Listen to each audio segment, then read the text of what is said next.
Chapter 3 Queen Mary. She is called the Queen Mary, said Abeline's father, and you and your mamma and I shall sail on her all the way to London. What about Pellegrina? Said Abeline. I will not go, said Pellegrina.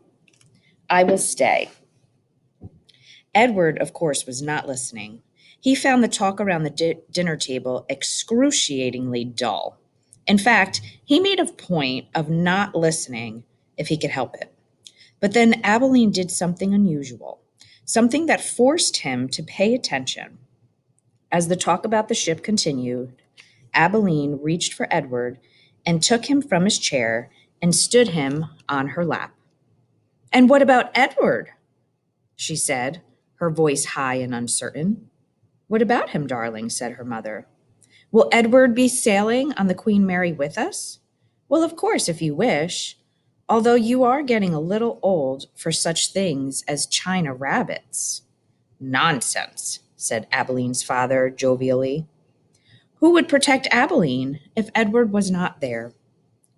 From the vantage point of Abeline's lap, Edward could see the whole table spread out before him in the way that he never could when he was seated at his own chair. He looked upon the glittering array of silverware and glasses and plates. He saw the amused and condescending looks of Abeline's parents, and then his eyes met Pellegrina's. She was looking at him in a way a hawk, hanging lazily in the air, might steady a mouse on the ground.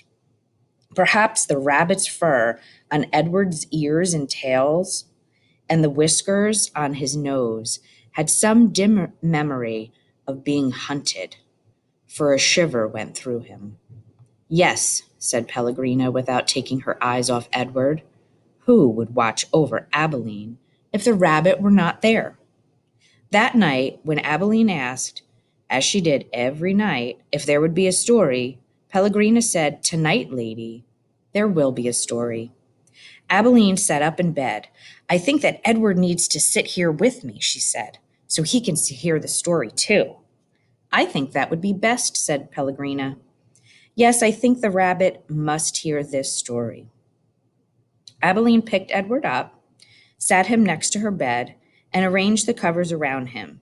And she said to Pellegrina, We are ready now. So Pellegrina said, Okay. She coughed. And so the story begins with a princess. A beautiful princess, said Abeline. A very beautiful princess. How beautiful? You must listen, said Pellegrina. It is all in the story. Chapter 4. Once there was a princess who was very beautiful. She shone as bright as the stars on a moonless night.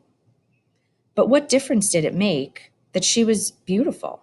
None. No difference. Why did it make no difference? Asked Abeline. Because, said Pellegrina, she was a princess who loved no one and cared nothing for love, even though there were many who loved her. At this point in her story, Pellegrina stopped and looked right at Edward. She stared deep into his painted-on eyes, and again Edward felt a shiver go through him. And so, said Pellegrina, still staring at Edward. What happened to the princess? Said Abeline. And so, said Pellegrina, turning back to Abeline, the king, her father, said that the princess must marry. And soon after this, a prince came from a neighboring kingdom, and he saw the princess and immediately loved her. He gave her a ring of pure gold. He placed it on her finger. He said these words to her, I love you. But do you know what the princess did? Abeline shook her head. She swallowed the ring. She took it from her finger and swallowed it. She said, This is what I think of love. And she ran from the prince. She left the castle and went deep into the woods. And so what? Said Abeline. What happened then? And so the princess became lost in the woods. She wandered for many days. Finally, she came to a little hut, and she knocked on the door. She said, Let me in, I am cold. There was no answer. She knocked again. She said, "Please let me in. I am hungry." A terrible voice answered her. The voice said, "Enter, if you must." The beautiful princess entered, and she saw a witch sitting at the table counting pieces of gold. 3,622, said the witch. "I am lost," said the beautiful princess. "What of it?" said the witch. 3,623. "I am hungry," said the princess. "That is not my concern," said the witch. 3,624. "But I am a beautiful princess," said the princess. 3,625, replied the witch. "My father," said the princess, "is a powerful king. You must help me or there will be consequences." "Consequences?" said the witch. She looked up from her gold. She stared at the princess. "You dare to talk to me of consequences? Very well. We will speak of consequences. Let me tell you what they are. Tell me the name of the one you love." "Love," said the princess. She stamped her foot. "Why must everyone always speak of love?" "Whom do you love?" said the witch. "You must tell me the name." "I love no one," said the princess proudly. "You disappoint me," said the witch. She raised her hand and said one word: "Farthfiggery." And the beautiful princess was changed into a warthog. "What have you done to me?" squealed the princess. "Talk to me of consequences now, will you?" said the witch. And she went back to counting her pieces of gold.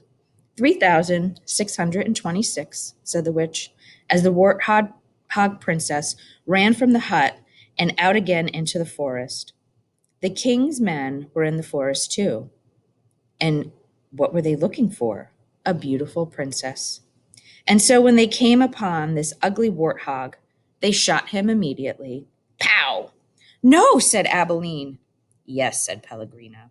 The men took the warthog back to the castle, and the cook split open its belly, and inside they found the ring, pure of gold. There were many hungry people in the castle that night, and all of them were waiting to be fed. So the cook put the ring on her finger and finished butchering the warthog.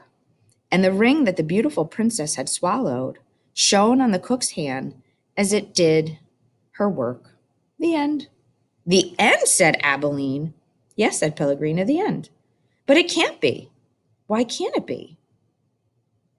"Because it came too quickly. Because no one is living happily ever after, that's why." "Ah, and so," Pellegrina nodded. She was quiet for a moment, but answer me this. How could a story end happily if there is no love? But, well, it's too late, and you must go to sleep. Pellegrina took Edward from Abilene. She put him in his bed and pulled up the sheet to his whiskers. She leaned close to him, and she whispered, "You disappoint me." After that, the old lady left. Edward lay in his small bed and stared up at the ceiling. The story, he thought, had been pointless. But then most stories were to Edward. He thought of the princess and how she had become a warthog. How gruesome, how grotesque.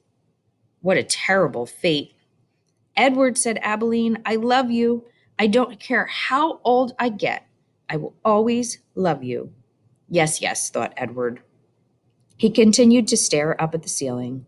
He was agitated for some reason that he could not name. He wished that Pellegrina had put him on his side so that he may look up at the stars. And then he remembered Pellegrina's description of the beautiful princess. She shone as bright as the stars on a moonless night. For some reason, Edward found comfort in these words, and he repeated them to himself. As bright as the stars on a moonless night, as bright as the stars on a moonless night, over and over and over. At last, the first light of dawn appeared.